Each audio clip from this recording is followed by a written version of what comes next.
إذا جاءك المنافقون قالوا نشهد إنك لرسول الله والله يعلم إنك لرسوله والله يشهد إن المنافقين لكاذبون اتخذوا أيمانهم جنة فصدوا عن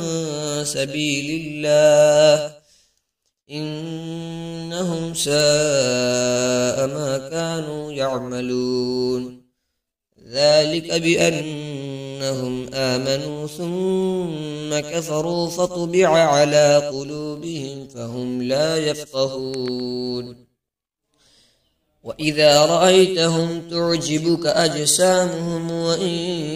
يقولوا تسمع لقولهم كأنهم خشب مسندة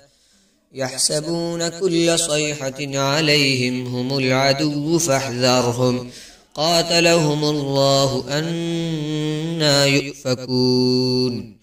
وإذا قيل لهم تعالوا يستغفر لكم رسول الله لووا رؤوسهم ورأيتهم يصدون وهم مستكبرون سواء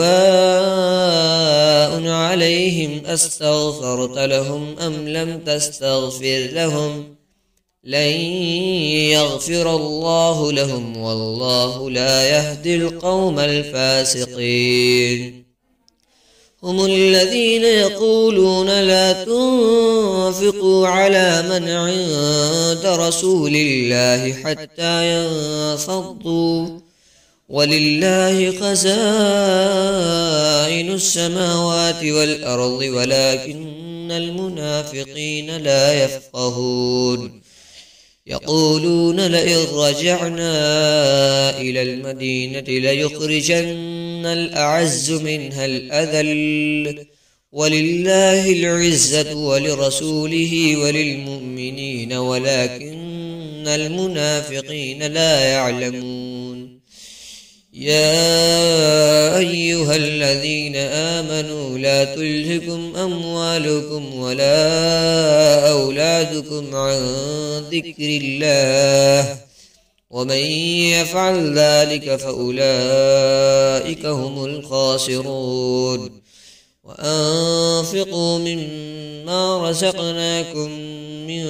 قبل أن يأتي أحدكم الموت فيقول رب لولا أخرتني إلى أجل قريب فأصدق وأكن من الصالحين